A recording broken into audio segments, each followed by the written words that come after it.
മാന്യപ്രേക്ഷകർക്ക് എൻ്റെ പ്രണാമം. നാരായണ ഗുരുദേവൻ പറഞ്ഞ ഒരു വരി, വിദ്യ കൊണ്ട് പ്രബുദ്ധരാവുക. നല്ലൊരു സന്ദേശമാണ്. വിദ്യ ആത്മീയ വിദ്യയാവാം, അതുപോലെ ഭൗതിക ശാസ്ത്രീയ വിദ്യയാകാം. സയന്റിഫിക് നോളജ് കൊണ്ട് ഗ്രേറ്റ് ആവുക, സ്പിരിച്വൽ വാല്യൂ ബേസ്ഡ് നോളജ് കൊണ്ട് ഗുഡ് ആവുക. ഇപ്പോൾ പ്രബുദ്ധരാവുക രണ്ട് തരത്തിലുള്ള നോളജും വേണം. Value based knowledge is related to mind. Scientific knowledge is related to some extend towards the body. Physical ആയിട്ടുള്ള ഡെവലപ്മെന്റിലൂടെ വരുന്ന ഗ്രേറ്റ്നെസ് ആണ് ശരിക്ക് സയന്റിഫിക് ആയിട്ടുള്ള ഗ്രോത്തിലൂടെ. സ്പിരിറ്റ് മെന്റൽ ഗ്രോത്താണ്, സ്പിരിച്വൽ ഗ്രോത്ത് മെന്റൽ ഗ്രോത്താണ്. ആ മെന്റൽ ഗ്രോത്തിലൂടെ എത്താൻ സാധിക്കുന്നത് ഗുഡ് എന്ന ആറ്റിറ്റ്യൂഡിലേക്കാണ്. ശരിക്ക് വാല്യൂ ബേസ്ഡ് നോളജും മോഡേൺ നോളജും ജീവിതത്തിൽ വേണം. എങ്ങനെയാണോ ഒരു കെട്ടിടത്തിൽ ഇഷ്ടിക കെട്ടിടത്തിൻ്റെ ഉയരം കൂട്ടുന്നത്, അതേപോലെ നമ്മുടെ ജീവിതത്തിൽ മുകളിലേക്ക് ഉയരങ്ങളിലേക്ക് പോകാൻ മോഡേൺ നോളജ് ആകുന്ന ഇഷ്ടിക വേണം. പക്ഷെ വാല്യൂ ബേസ്ഡ് നോളജ് ആകുന്ന സിമന്റ് ഇഷ്ടികകൾ കിടക്കിടണം. അപ്പം ആ കെട്ടിടത്തിന് ബ്യൂട്ടി ഉണ്ടാവും, ഡ്യൂറബിലിറ്റി ഉണ്ടാവും, സ്ട്രെങ്ത് ഉണ്ടാവും. അപ്പോൾ വാല്യൂസ് ഇൻ ദ ലൈഫ് അത് റിലീജിയൻ അല്ല, സ്പിരിച്വലാണ്. മൈൻഡ് ആൻഡ് സോൾ വേണമെങ്കിൽ ബന്ധിപ്പിക്കാം.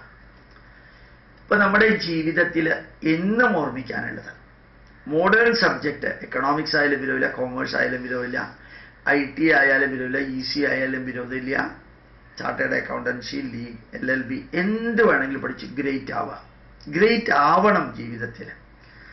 വാല്യൂസ് നല്ല രീതിയിൽ mind, body, family, culture, society, nation.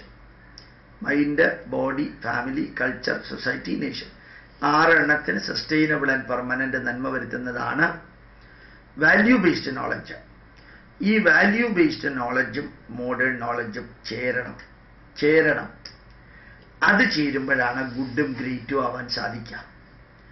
A great doctor, good man. Great lawyer, good man. A great chartered accountant, good man. A great scientist, good man. അർത്ഥം മനസ്സിലായി?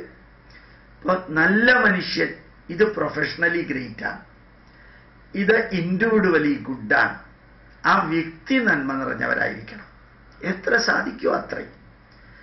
ഇന്നലെ വരെ എത്ര തിന്മയുണ്ടായിരുന്നോ അതിൽ നിന്ന് കുറയ്ക്കാൻ പറ്റുന്നത്രയും കുറയ്ക്കാം. അതല്ലാതെ അതൊരു വാർ ആൻഡ് പീസ് ആ ലെവലിലേക്കൊന്നും പോകണ്ട. തിന്മകൾ കുറയ്ക്കാം, നന്മകൾ കൂട്ടാം. വിദ്യ കൊണ്ട് പ്രബുദ്ധരാവുക.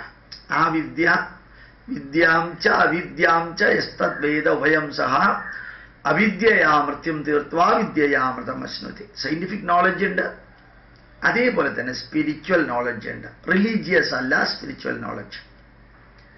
ഇത് രണ്ടും നമുക്ക് ഉണ്ടാവണം. നാരായണ ഗുരുദേവൻ ലോകത്തിന് നൽകിയ ഏറ്റവും ഉജ്ജ്വലമായിട്ടുള്ള അനവധി സന്ദേശങ്ങളിൽ ഒരെണ്ണം ഇതാ, വിദ്യ കൊണ്ട് പ്രബുദ്ധരാവുക. നമ്മുടെ പൈതൃകത്തിൻ്റെ ഒരു വിഷയം നിങ്ങൾ നേരത്തെ പഠിച്ചിട്ടുണ്ടെങ്കിൽ അത് മറ്റുള്ളവരെ പഠിപ്പിക്കുക. നേരത്തെ പഠിച്ചിട്ടില്ല എങ്കിൽ ഇപ്പോൾ പഠിച്ചിട്ട് മറ്റുള്ളവരെ പഠിപ്പിക്കാം. എന്തായാലും മതി. സംസ്കൃതം സംഭാഷണം, ഡു ഇറ്റ്. അക്ഷര ശ്ലോകം അത് മതി. ഫ്ലൂട്ട് അറിയാം, അത് മതി. നിങ്ങൾക്കതല്ല, ഫ്ലൂട്ടല്ല, അക്ഷരശ്ലോകമല്ല, നിങ്ങൾക്ക് വയലിൻ അറിയാം, വായ്പാട്ടറിയാം, ഫോക്ക് ഡാൻസ് അറിയാം, കഥകളി അറിയാം, മൃദംഗ അറിയാം, തബല അറിയാം, നിങ്ങൾക്ക് നാടകം അറിയാം, ശ്ലോകങ്ങൾ എഴുതാനറിയാം, കഥകൾ എഴുതാനറിയാം. ഏതാണോ നിങ്ങൾക്കറിയുന്നത്. 1400-ൽ പരം ക്ഷേത്രകലകളുണ്ട്. അതല്ലാതെ സംഗീതങ്ങളുണ്ട്, സംഗീതവാദ്യങ്ങളുണ്ട്, സംഗീത ഉപകരണങ്ങളുണ്ട്. നിങ്ങൾക്ക് ഏതെങ്കിലും ഒരെണ്ണമെങ്കിലും പഠിച്ച്, അതും പൈതൃകമായിട്ടുള്ളത് പഠിച്ച് അടുത്ത തലമുറയ്ക്ക് കൊടുക്കാൻ സാധിക്കണം. പൈതൃകമായിട്ടുള്ളത് പഠിച്ച് അടുത്ത തലമുറ. ആ വിദ്യ കൊണ്ട് നിങ്ങൾ പ്രബുദ്ധരാവുക. ബാക്കിയുള്ളവരെ നിങ്ങൾ പ്രബുദ്ധരാക്കുക.